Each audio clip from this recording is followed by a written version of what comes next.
أهلا بيكم يوتيوب في برنامج يوتيوب تايم، البرنامج الأقوى والأشهر والأعظم في العالم. النهارده هنتكلم عن حدث مصيري، لحظة بتحدد مستقبل أمة كاملة. لحظة إعلان نتيجة الثانوية العامة. لا ما تخافوش، الفيديو بتاعنا ممتع وجايين نهزر مش نقول اي حاجة تانية، وعشان كده بدأنا الفيديو بالمنتج بتاعنا اللي هيسهل عليك حياتك وهيسهل عليك الثانوية العامة. هل أنت طالب في ثانوية عامة؟ هل بتقعد تذاكر كتير ومش بتفهم؟ هل خايف وأنت داخل الامتحان؟ حاسس دايما بتوتر وقلق؟ هل حاسس إن أنت مش هتحقق حلمك وتضطر شغفك وتدخل الكلية اللي أنت عايزها؟ حلك بسيط وموجود معانا. جرب معانا لبوسة التفويق. ايوه زي ما بقول لك كده. واللي يقول لك انا مالي او يقول لك انت مالك ردها معروف. انا بالفعل جربت لبوسة التفويق الحمد لله، وفعلا اثرت معايا جامد، والحمد لله بقيت بركز اكتر، بقيت بشتغل على نفسي اكتر، بقيت منتج اكتر، والحمد لله. يعني انصح كل الناس انهم يجربوا لبوسة التفويق ويشتروها فورا حالا، ينزلوا يشتروها حالا، بجد رهيبة والله رهيبة. لا خالص، ما تعبتش في التدوير عنها نهائي. يعني الحمد لله، يعني في صيدلية تحتنا على طول هنا، يعني بتنزل. طب اقول لك ايه، تنزل معايا دلوقتي الصيدلية، هتلاقي في صيدليه هنا، انزل اسال فيها عن لبوسة التفويق، هتلاقي يقول لك ايوه موجوده اهي على الرف. ده لو لقيتها اصلا الكميه محدوده اصلا. لا انا مش شغال معاكم، مش بعمل لكم اعلان، يعني انا بقول لك ان الكميه محدوده بصراحه. عشان ما ابقاش كداب، يعني انا جربت حبوب الفشل وحبوب قناع رضا الزائف، والحبوب دي كلها ما عملتش معايا اي نتيجه بصراحه، ما عملتش اي نتيجه زي لبوسة التفويق. لبوسة التفويق رهيبة يا استاذ مدحت، رهيبة جدا يا استاذ مدحت.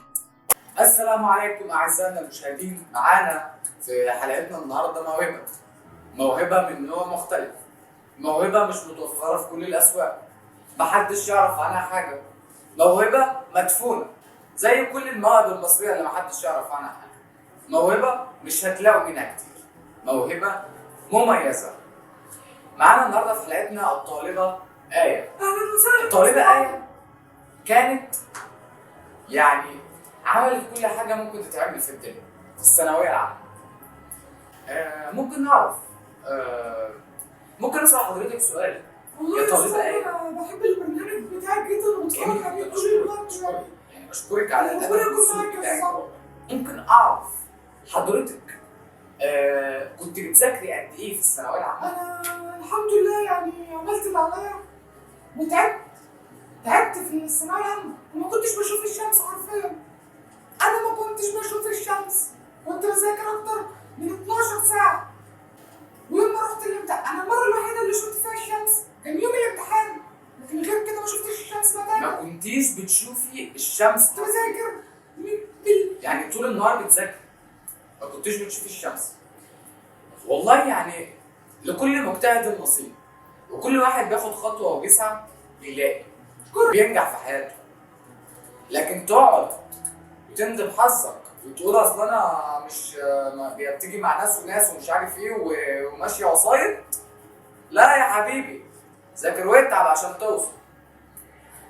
ممكن الطالبة آية المجتهدة تقولي لنا حضرتك جبت كام؟ ممكن تقولي للجمهور حضرتك جبت كام؟ انا الحمد لله بفضل ربنا وكرمه، مش بحاجه تانية. انا جبت 14% في الثانويه العامه. ده واضح ان الطالبة آية ما كانتش بتشوف الشمس حرفيا. في دراسة اتعملت في جامعة سكة السلامة بتقول ان الطالب المصري بيمر ب5 مراحل بعد ظهور النتيجة بالظبط. المرحلة الأولى وهي مرحلة الإنكار. إيه ده؟ إزاي؟ مش معقول، أكيد السيستم وقع، اكيد عشان انا شخبطت كتير. لا دي مش درجاتي، ده مش عارف ايه الحاجات دي كلها. المرحله الثانيه، لا ثواني، كان بالصباع ده الاولى. ايوه المرحله الثانيه مرحله الغضب، ودي المرحله اللي اقصى قرار بياخده فيها الطالب المصري ان هو يمسح الوزاره من على الفيسبوك. بيبقى غالبا اغلبنا متابعين الوزاره على الفيسبوك، فكلنا بنعمل لها بقى ايه؟ الغاء المتابعه. ده الشعب المصري لما بيغضب بيروح في داهيه، بيعمل بلاوي. المرحله الثالثه انا بتلخبط ليه كل مره اهو، ده الصباع بتاع المرحله الثالثه. المرحله الثالثه وهي مرحله التفاوض. اللي هو يا رب اي كليه والسلام يا رب، اي كليه بمجموعي ده يا رب وخلاص بقى، يلا انا راضي باي حاجه، يلا بقى مش مهم بقى. المرحله الرابعه وهي مرحله الدبريشن، الاكتئاب. في مرحله الاكتئاب غالبا الطالب بيقول لك ايه بقى؟ انا هستسلم وافتح قناه على اليوتيوب. المرحله الخامسه وهي مرحله القبول، ودي غالبا بتظهر فيها جمله تربيه نوعيه مش وحشه برضه والله. التربيه النوعيه دي انا هطلع من بعدها اعمل دبلومه وابقى مهندس ميكانيكي معماري.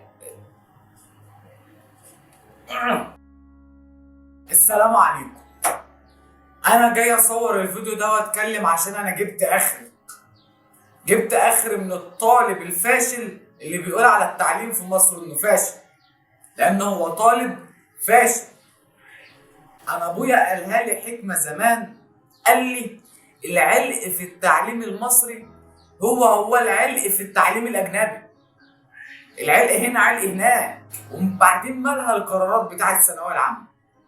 قرارات زي الفل. وزير التربيه والتعليم بنفسه، وزير التربيه والتعليم بنفسه، وزير التربيه والتعليم بنفسه طلع في مؤتمر صحفي وقال ان الفهم اهم من الحفظ. اقول تاني، قال ان الفهم اهم من الحفظ.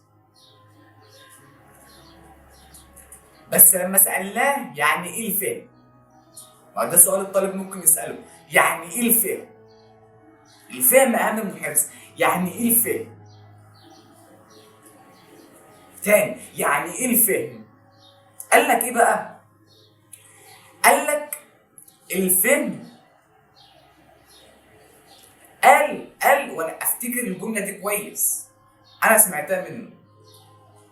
قال احفظ